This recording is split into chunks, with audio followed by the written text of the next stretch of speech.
Bonjour et bienvenue dans ce magazine des Français de l'étranger de l'année 2016. 10e anniversaire oblige, un magazine entièrement consacré aux temps forts qui se sont déroulés durant les 24 heures chrono de l'International, les 19 et 20 janvier 2016, chez TV5 Monde. Au sommaire, une interview de Matthias Fekl, venu tout spécialement à cette occasion délivrer aux Français de l'étranger et aux touristes un message sur la sécurité, un débat sur l'évolution du profil du Français de l'étranger depuis 10 ans, son coût de la vie, l'exil des forces vives et enfin un focus sur la scolarité.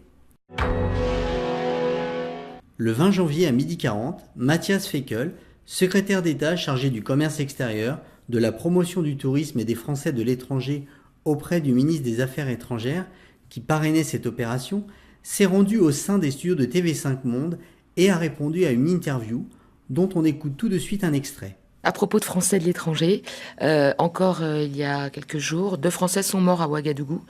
Je pense que vous avez peut-être envie de passer un message quant à la sécurité de nos compatriotes hors de nos frontières. D'abord, concernant les morts à Ouagadougou, bien sûr, une nouvelle fois un message de condoléances pour eux, pour leurs proches. C'est un drame terrible et qui a choqué une nouvelle fois notre pays. Le message à adresser de manière générale sur ce sujet, c'est évidemment des messages de prudence. Le risque zéro n'existe pas, n'existera jamais, et ça tout le monde le sait.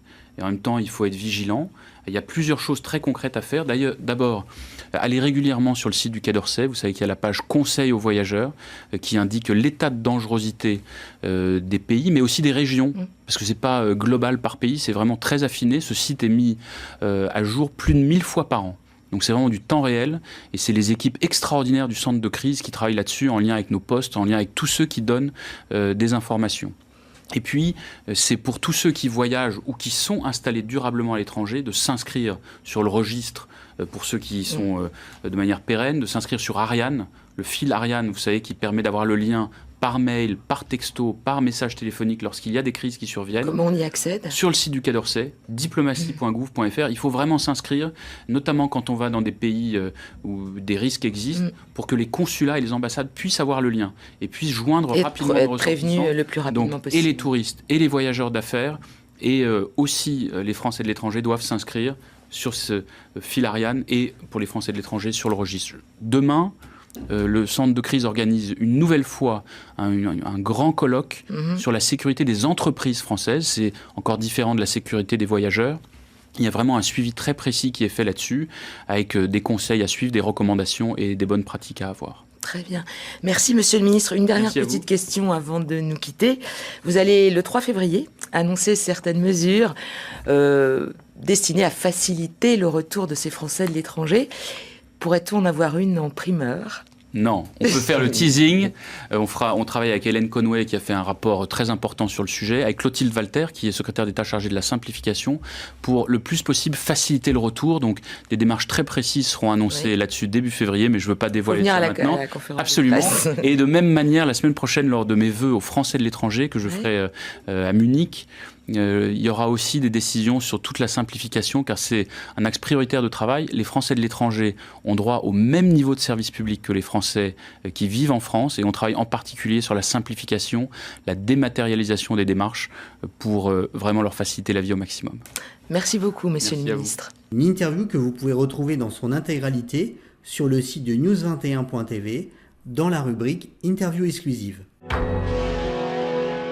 Une émission de lancement qui a également permis de débattre sur l'évolution du profil du Français de l'étranger depuis 10 ans, grâce aux interventions de François Barry de Longchamp, président délégué de l'Union des Français de l'étranger, Christophe Bouchard, directeur des Français de l'étranger et de l'administration consulaire, ministère des Affaires étrangères et du Développement international, Claudine Lepage, sénatrice des Français de l'étranger et présidente de Français du Monde, Arnaud Vessier, CEO et cofondateur d'International SOS, président de CCI France International, et Guylain de Rangervais, CIO d'Elma International et fondateur de Smart Expatriation. Puisque nous sommes ensemble et que les 24 heures chrono de l'International fêtent leurs 10 ans, peut-être serait-il intéressant qu'on parle justement de l'évolution du profil de ce Français de l'étranger depuis 10 ans. Donc on a quelques chiffres, toujours d'après l'étude Expatrier, votre vie nous intéresse en 2013.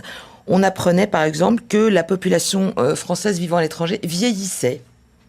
Les plus de 40 ans étaient nettement majoritaires. On apprenait aussi que les missions des salariés se rallongeaient. Là, je sais que vous aurez quelques chiffres à nous donner à ce propos. On remarque aussi que 7 sur 10 d'entre eux restent pour un séjour minimum de 2 ans. Monsieur Barry de Longchamp, au niveau de l'UFE, vous êtes à peu près d'accord avec ces chiffres ou vous avez constaté d'autres choses ?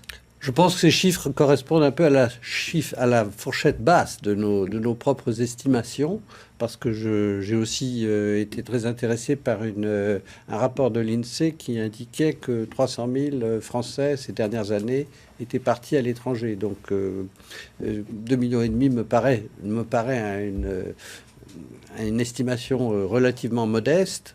Cela étant, en ce qui concerne la répartition géographique, c'est bien ce phénomène auquel nous assistons, une augmentation très sensible en Amérique et aussi en Asie. Mais il faut savoir que plus de la moitié des Français de l'étranger sont des doubles nationaux. Beaucoup d'entre eux sont nés à l'étranger, vivent à l'étranger de manière durable, donc il n'y a pas d'automaticité, de relation directe entre la mobilité et les statistiques, les effectifs. Il faut avoir en tête que beaucoup de ces gens vivent vraiment de manière durable à l'étranger. D'accord. Madame Lepage, par rapport au fait que la population française à l'étranger vieillisse, vous êtes d'accord ou qu'est-ce que vous constatez au niveau de Français du monde ? Je pense que le phénomène s'explique par un certain nombre de Français qui partent vivre leur retraite à l'étranger. C'est un phénomène qui est relativement nouveau. On en trouve dans un certain nombre de pays. On va évoquer le Portugal cet après-midi. Au Portugal, mais aussi au Maroc, aussi au Vietnam, en Thaïlande. Et je pense que c'est ce qui explique que, quand vous dites que il y a des Français qui s'expatrient plus âgés. D'accord.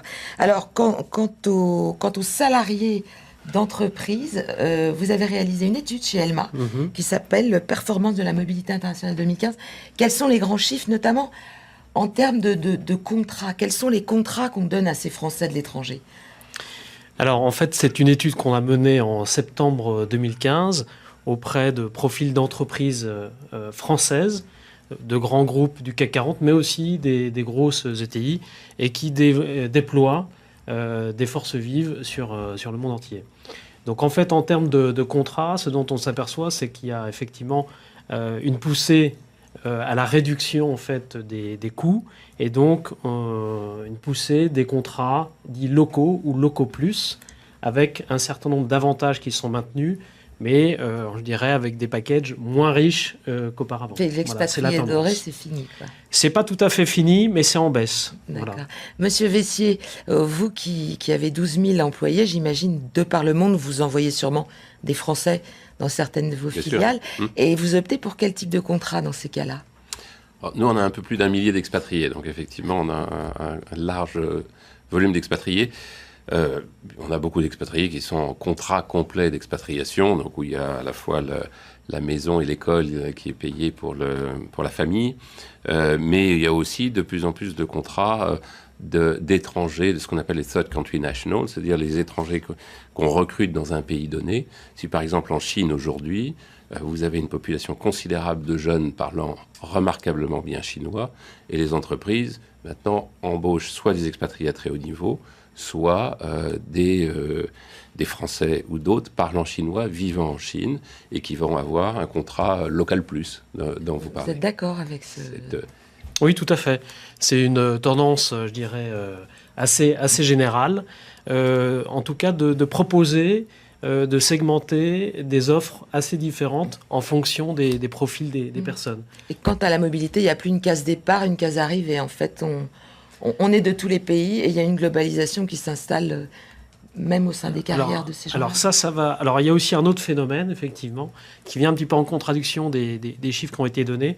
C'est plutôt là, on va vers la réduction du temps dans un pays donné, dans une affectation. Mais en revanche, les affectations, elles, peuvent être de plus en plus nombreuses. Effectivement, on n'est pas d'un centre vers une périphérie, mais on va aller éventuellement dans différents pays dans sa carrière. On suit une évolution chez International SES, on va aller de Singapour à Londres. On va aller un peu partout, on va avoir une carrière mobile, mais en fait la réalité de l'expatriation aujourd'hui, ou de l'internationalisation, c'est que les jeunes vont dans un pays non envoyé ils ne sont pas envoyés par une entreprise. Ils vont chercher un emploi localement. À Londres, par exemple, c'est très clair que les jeunes qui arrivent, la plupart d'entre eux n'ont pas de job. Il y a une statistique assez passionnante et qui montre que la population est de plus en plus diverse. C'est sur les jeunes d'école de commerce. 23%, c'est-à-dire un quart des diplômés d'école de commerce démarrent leur carrière à l'international. Donc ce ne sont pas du tout des expatriés. Ils vont chercher un emploi à l'international, à travers le monde, et de plus en plus avec des sociétés étrangères.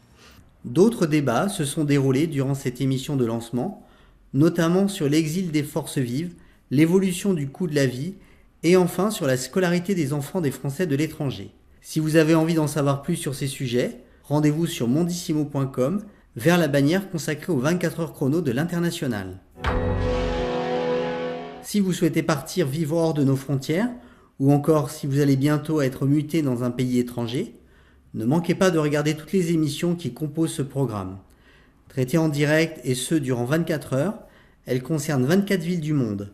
Pour découvrir le programme, partir à la rencontre d'une centaine de Français de l'étranger qui contribuent à faire rayonner la France hors de ses frontières et ainsi profiter de leur expérience respective et celle d'experts provenant d'organismes institutionnels ou privés, connectez-vous sur mondissimo.com. Merci de nous avoir suivis et rendez-vous le mois prochain.